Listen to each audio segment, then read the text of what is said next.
घाटू श्याम के नाम से जाने जाने वाले भीम पौत्र बारबरीक की कहानी। बाल्यकाल से ही वे बहुत वीर और महान योद्धा थे। उन्होंने युद्ध कला अपनी माता से सीखी। माता आदिशक्ति की तपस्या कर उन्होंने उनसे त्रिलोकों को जीतने में सक्षम धनुष प्राप्त किया, साथ ही असीमित शक्तियों को भी अर्जित कर लिया।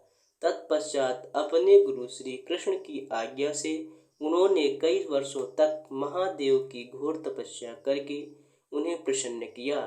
भगवान शिव शंकर ने से 3 अभेद बाण प्राप्त किए और 3 बाणाधारी का नाम प्रसिद्ध प्राप्त किया। बारबरीक महाभारत के एक महान योद्धा थे। वे घटोत्कच और अहिल्यावती मौर्वी के सबसे बड़े पुत्र थे। उनके अन्य भाई अंजन पर्व और मेघवर्ण का उल्लेख भी महाभारत में दिया गया है। बारबरीक को उनकी माता मौर्वी ने यही सिखाया था, सदा ही पराजित पक्ष की तरफ से युद्ध करना, और वे इसी सिद्धांत पर लड़ते भी रहे। बारबरीक को कुछ ऐसी सिद्धियां प्राप्त थीं जिनके बल पर पलक झपकते ही महाभारत युद्ध को समाप्त कर सकते।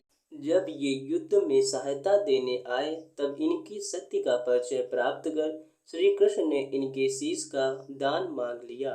महाभारत युद्ध की समाप्ति तक युद्ध देखने की इनकी इच्छा श्री कृष्ण के वर्ण से पूर्ण हुई और इनका कटा सिर अंत तक युद्ध देखता रहा और वीर गर्जन करता रहा। युद्ध की समाप्ति पर पांडवों में आपसी बहस होने लगी कि युद्ध में विजय का श्रेय किसको दिया जाए। इस पर श्री कृष्ण ने उन्हें सुझाव दिया कि बारबरीक का शीश संपूर्ण युद्ध का साक्षी है, अतः उससे बेहतर निर्णायक भला कौन हो सकता है। इसके बाद बारबरीक के सिर ने उत्तर दिया कि श्री कृष्ण ही युद्ध में विजय प्राप्त कराने में सबसे महान कार्य किया है। उनकी शिक्षा, उनकी उपस्थिति, उनकी युद्ध नीति ही निर्णायक थी। उन्होंने युद्ध भूमि में सिर्फ उनका सुदर्शन चक्र घूमता दिखाई दे रहा था जो शत्रु सेना को काट रहा था। यह सुनकर श्री कृष्ण ने बारबरीक को वर दिया और कहा कि तुम मेरे श्याम नाम से पूजे जाओगे।